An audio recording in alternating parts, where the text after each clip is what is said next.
Sietse Bouma zit in het laatste jaar van de Popacademie en ziet het zien wij in de muziek. De stationskapper hier door hem vertelde dat hij al van liedjonkje af bij hem kwam te knippen. Een stil mondje die het nou in één keer helemaal mooi zijn gitaar uit zijn skulp kroept. En er is. Zou dat net wat van de kaarroute wezen? Eerste berichtje wat er al hier in dit programma zit. Toneelcelskip Halbertsma van Wergeer bestaat 140 jaar. In 1872 speelden ze daar dus al toneel. En op het heden heeft het dorp een van de actiefste amateur toneelcelskippen van Friesland. Dat ze lieten deze koers net voorbij gaan en pakken grut uit met Moulin Rouge. De Hilper schilder- en meubelkunst is roem bekend, maar het ik wel wat een stoffig imago.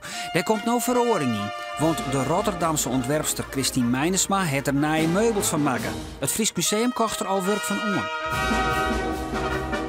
En Sietse Bouma dus ontdekte de gitaar, doet er tolwe weer en het zond die tijd neert oors met dingen als oefenen, oefenen en oefenen. Hij zit in het laatste jaar van de Popacademie en spelen alles met zijn grote helden Harry Saxioni en Tommy Emanuel. En hij wil het liefst het podium op. Toneelcelskip Halbertsma uit Wergeer bestaat 140 jaar. En dat vieren ze grut bij de voorstelling Moulin Rouge in het Friesk.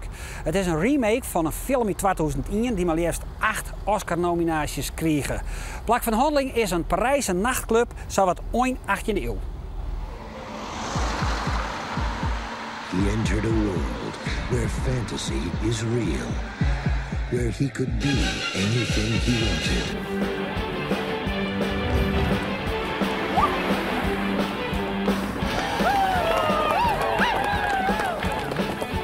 Wat waar? Wat moet hebben?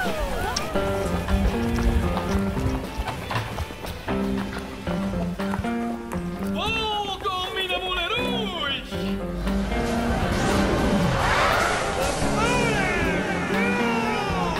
Hey, hey, hey!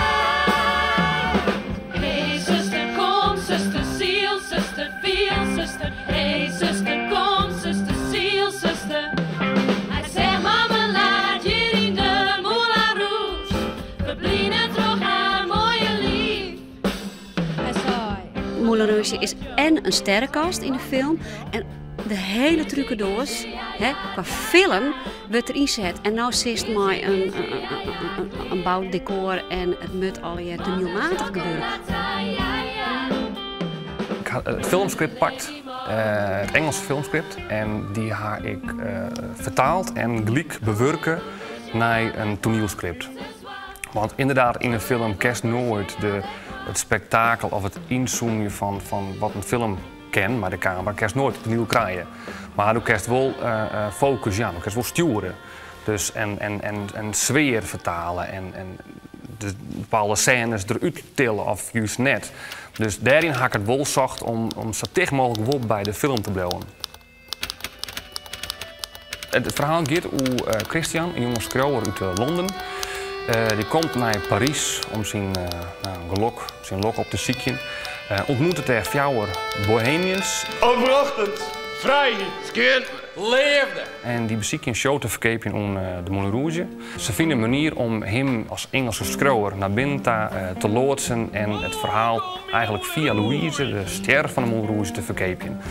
En dan blijkt dus dat de hartog, de investeerder, het alleenig jocht, de persoonlijke aandacht van Louise Habel. Maar Christian en Louise worden vereerd op elkaar en daar begint eigenlijk de strijd tussen haar en treien om dat stil te houden en nou ja, tot het eind waar de jocht en echte liefde vindt.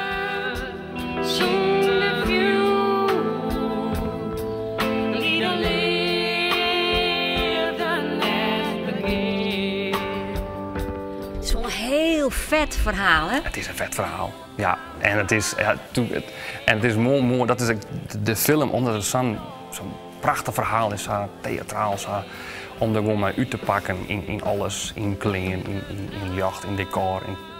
Eigenlijk zat de film ook is.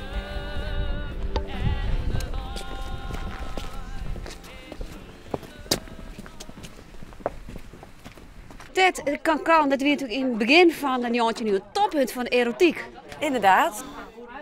Hoe krijgen de famkes van het dorp Safir dat ze dat uitstrelen in doen? Nou, in het begin moet het natuurlijk even wennen. Dus het begint met een hele brave kan.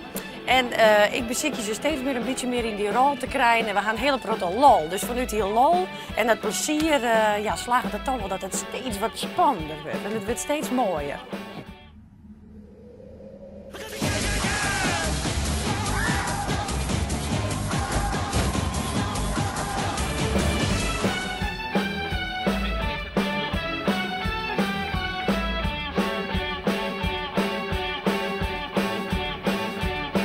Dat was lastig gedaan, dus dat kan in het begin. Ja. Heb je een blessure zo? Maar ben je van u wel? Ja. Spierpijnen. En blauw blauw. Heel blauw. Cerelies. The story is about love at the Moulin Rouge. I can't fall in love with anyone and make men believe what they want to believe.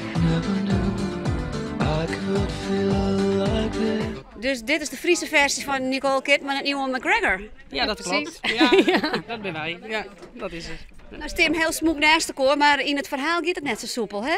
Vertel eens. Nou ja, eigenlijk gaat het wel heel soepel, maar het mij net nou. Dus ik vind hem voort al leuk, maar ja, goed. Ja, en ik harek. Doe toch cijfers, dat is toch voor eerlijk op mij geweest?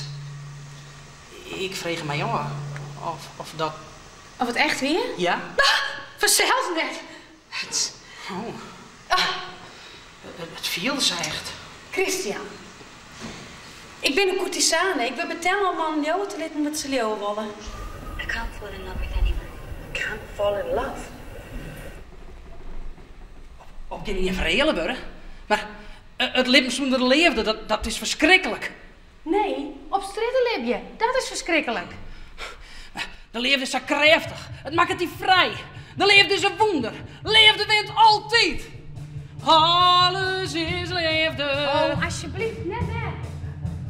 Alles is leefde. Van de leefde kist net liefje. Alles is leefde. Wat illustreert dat? Alles is leefde. Waarin een liekostij. Dat is de broer van Johan van der Veen, van Twarres, om het toch maar even te zeggen, hè? Hoe zit dat? Zit je hem dat thuis in het bloed? Nou ja, hij hem die kind bij de Ekmoes jongen. En hij die doet zelf ook mee. Die speelt ook mee in dit stuk. En het zit dus inderdaad wel in de familie. Ja. Ja, toch wel wat. Ja, eigenlijk ben wij ook nog wat familie van elkaar in de vierde. Ja. Dus ja, dat is achter of zo. Achter. Maar we zijn familie. Ja, dat is mijn een omke en daar een paken. En dat is, maar in ieder geval, we zijn familie. Een happy familie. Ja. En ik volg je heen. Ik volg je in my head and see. Hoe zit het met de ruggen? Als ik eerlijk ben, ik weet net hoe het precies met de jochten zit. Omdat, nou ja, ik ken direct vanuit, het is natuurlijk wel een film, maar we broeken natuurlijk wel een script. Het is een basis. Dus er is in die zin wel heel veel verhoren dat het, nou ja, dat het wel uw eigen maken is. En volgens mij zitten we net in de knoei met jochten met de echte musicalfilm.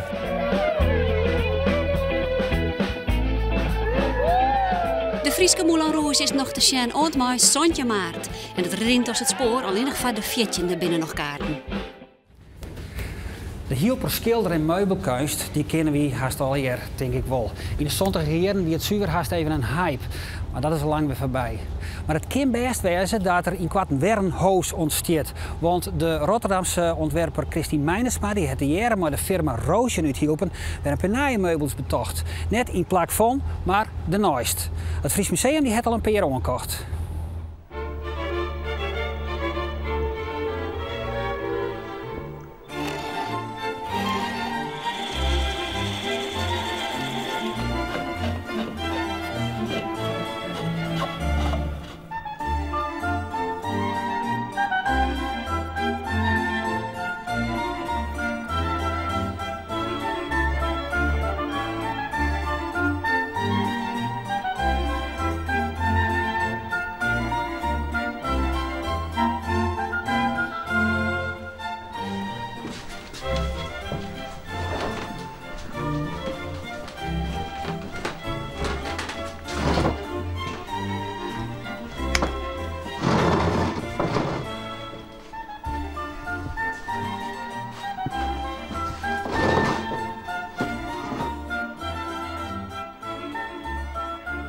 Het is eigenlijk begonnen met een opdracht van Thomas Eijk. En Thomas Eijk heeft een label, een design label. En noemt zichzelf uitgever van design. En die geeft elk jaar een opdracht aan een ontwerper om een nieuwe collectievorm te ontwerpen. Met een oud ambacht of een materiaal of een techniek. En ik had eerder voor hem een collectie met touw gemaakt, met een touwslager. En dit was dus een opdracht, wil je graag een collectie maken met Roosje Hindeloper? Dus we moesten natuurlijk ook nog vragen of de gebroeders Stalman er eigenlijk wel zin in hadden. Maar die hadden er ook zin in, dus zo is die opdracht eigenlijk tot stand gekomen.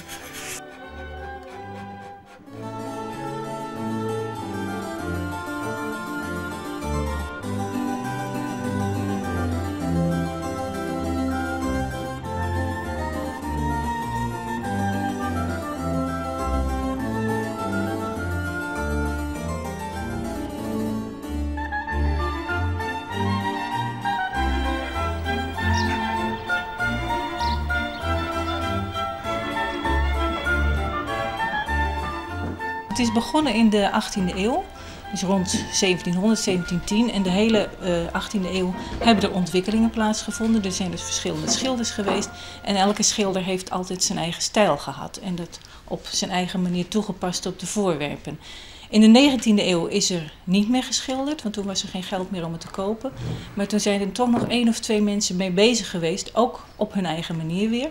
En in 1894 is de firma Roosje weer begonnen met Hindeloper schilderwerk. En ook in de 20e eeuw zie je dus weer een hele ontwikkeling in het schilderwerk. En het is natuurlijk verschrikkelijk leuk dat Christine Meinersma dit nu op haar eigen manier oppakt. En er ook weer een eigen draai aan geeft en ermee verder gaat. Je ziet de basisvormen, zoals in peper- en zoutstijl zie je het onderstel van een Hindeloper flap aan de wand terug. Het beddentrapje zie je terug, zoals dat alleen in Hindeloper voorkwam. De motieven die erop gebruikt worden, die ze gebruikt.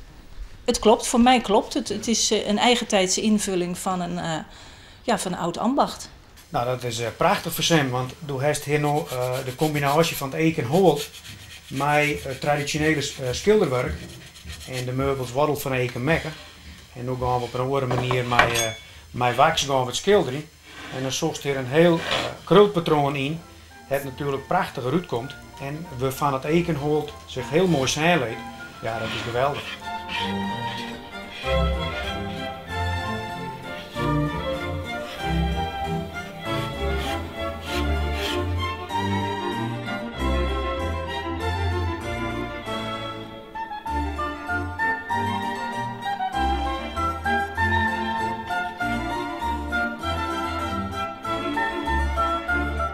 Het is echt heel leuk om te vertalen dat, en daarmee snoeren we eigenlijk de critici ook wel een lik, dat het Inkhuizer Museum, het Zuiderzeemuseum en het Fries Museum beide de nieuwe collectie opkijpen hebben en daarmee ontjont dat een stukje kunde van het museum, dat je de onkijp van waren, nou dat wil toch wel het zeggen dat het toch een heel mooi product is. Wat kost zo'n stoel nou dan? Wat die in de winkel kost? Zo'n stoel kost €1450. Poeh! Ja, ik denk ook dat je per product eigenlijk moet kijken hoe het gemaakt is, waar het gemaakt is. En dat zegt iets over wat de kosten zijn. Ja, lokaal iets maken betekent ook iets. En de producten waarmee we werken zijn natuurlijk heel duurzaam. Ja. Kwalitatief heel goed. De wol die erin zit is ook kwalitatief heel goed. Maar ook het product zelf, het eiken, is een hele goede grondstof, is een hele goede meubelsoort. Ja, en al met al, als je met kwaliteitsproducten werkt en wilt maken, ja, dan gaat het ook wat kosten. Het is wel heel spannend, want je hebt wel het gevoel dat je met iets bezig bent wat je niet mag onteren, zeg maar. Het is echt iets waar heel erg veel geschiedenis in zit en waar eigenlijk nog niet zo heel veel mee gedaan is. Dus dan heb je wel het gevoel dat, ja, als jij dan zeg maar een van de eerste bent die daar dan een nieuwe herinterpretatie van gaat geven, dan wil je dat ook wel op een manier doen dat het een hommage is aan het ambacht, maar dat het ook het zeg maar naar het nu haalt. En dat is best wel een taaie opdracht.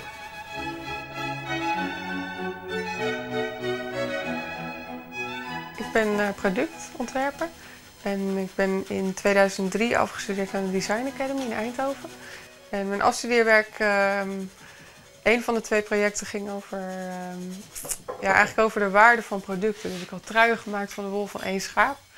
Omdat ik vond dat het belangrijk was dat producten eigenlijk meer gaan vertellen over waar ze vandaan komen, door wie ze gemaakt zijn, van welke materialen. En ik heb een paar jaar geleden een boek gemaakt over een varken en alles wat er van 1 varken gemaakt wordt. Dus ik heb zeg maar 3 jaar lang 1 varken proberen te volgen tot in alle eindproducten waar die in terecht kwam.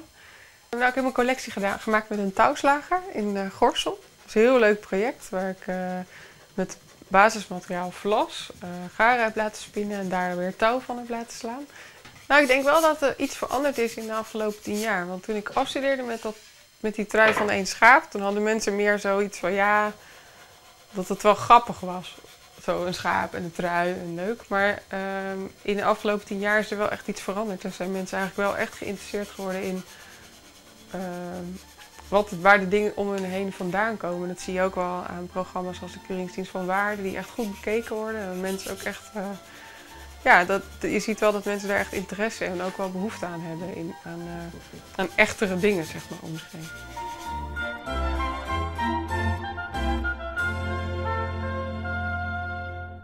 We beginnen Sietse Bouma. Dat is een jonge jongen en een fantastische gitarist.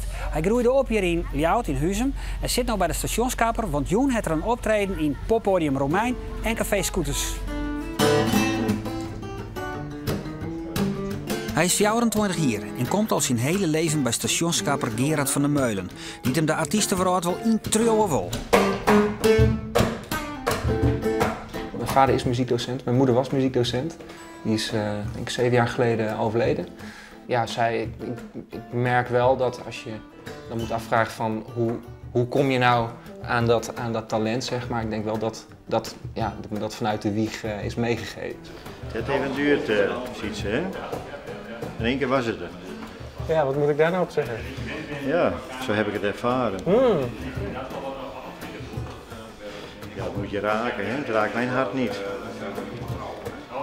Dat kan, maar ik spreek ook geen kapperspubliek aan. Dus dat is van tevoren al... Niet mijn doelgroep. Daar staan ongetwijfeld wel weer 1000 mensen tegenover die het wel leuk vinden. Precies. Nou, die moeten we ook benaderen, hè? Ja. Je bent er wat meer van de Corrie Konings. Nee, Gerard wel, maar ik net. Nee. Ja, Gerard wel, Een jongen met talent.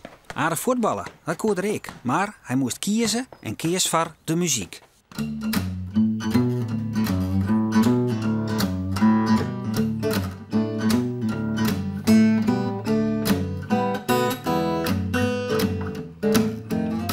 Ik heb 2 weken geleden met ook eigenlijk mijn allergrootste held gespeeld. Tommy Emmanuel heet hij. Hij komt uit Australië. En het is allemaal nog wat extremer wat hij doet. Dat is zoiets.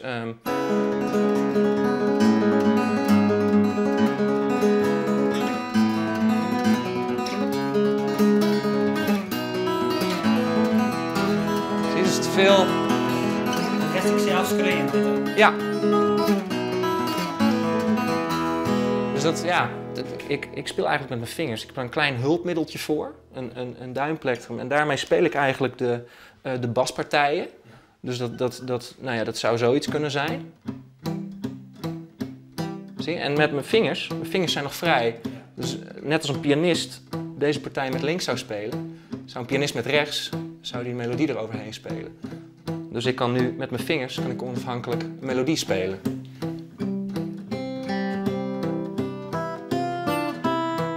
Dit is die man? Ja, klopt. Zij spelen accordeon? Ja, en ze gaf trekharmonica les ook. Dus dat is wat horen als accordeon? Ja, dat verschil dat kun je me beter niet vragen. Maar die gaf les in meerdere instrumenten. Hij is tolve als hij op een squalfeest een vreun gitaarspielie sjocht. En dan weet er het. Dit is wat ik wil. Ja, dat heeft me zo geraakt. Dus ik dacht van, ja, dat is het gewoon. Dat moet ik ook gaan doen. Dit is mijn instrument. Ja. Hij hier zijn instrument voen, een naaie maat. En na squalt studeer je, wat een feest. Uit school eerst heel snel kranten lopen. En dan, als we klaar waren, naar de zolderkamer en spelen. Van 4:30 's middags tot 4 uur 's nachts of zo. Ja.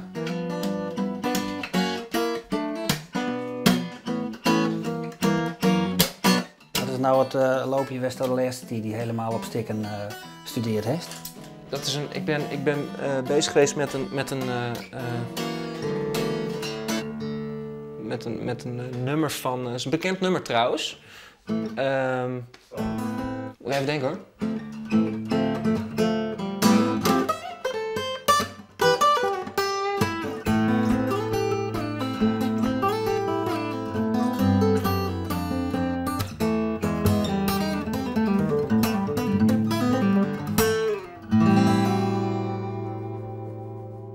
Ik heb een cd gemaakt vorig jaar. Ik ben naar aanleiding van die cd ook benaderd door een Amerikaanse gitaarlabel. Candy Red heet dat. En die vroeg of ik daar een tweede plaat wil opnemen. Ze organiseren tours door Canada, Engeland en Amerika. Nou ja, dat is weer zoiets. Dat zou wel een droom zijn. De jongens het ziet ze als je band Madeira een optreden in poppodium Romein. Ze spelen in een voorprogramma. Nee, toch? Ja, doe maar joh. Oké. Zing jij die? Ja. Ik zal deze muziek nooit naar 3FM toesturen of zo. Ik lach me vierkant uit. Wat is die 3FM-takkomst? Wat worst je graag? Ik heb nog een akoestisch trio waar ik vanavond dus mee speel. Madeira heet dat. We zijn bezig met het opzetten van een muziekschool. Daar heb ik heel veel zin in om dat te gaan doen. Hier in Friesland? Ja. Dus ik ga akoestisch gitaarlessen geven. Christian Dijkstra, de cargonspeler, die gaat cargonlessen geven. En Janne van der Veen gaat zanglessen geven. En misschien dat mijn vader er nog bij komt met een accordeonlesmodule. Dus dat is heel tof. We spelen nu eigenlijk qua performance alleen covers. Lijkt me heel leuk om echt een cd te gaan maken. Mooi eigen werk? Ja, gewoon een hele, echt een goede popplaat. Dat is wel een droom voor mij, om gewoon op festivals te spelen, echt met eigen muziek.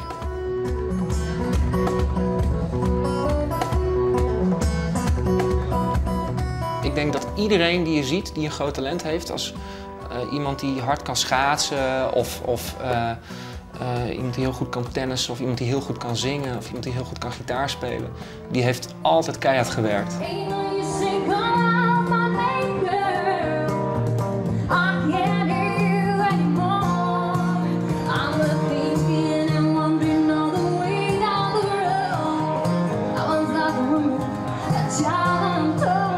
Op 24 maart speelt het Sietse Bouma met Madeira bij Bagels & Beans op de Kelders in Ljouwert. Voor meer informatie zoek op sietsebouma.com. Dit wie de kaarroute. Na weekend zullen we onder oren naar Paul Panhuizen. Hij is eerder directeur van de Ljouwerter Kunstacademie Fredemond de Vries en kreeg dit hier de Benderprijs. En we hebben een portret van een jazzzangeres die opgroeide in Bitgemolen. Bedankt voor het zien. Tot na weekend.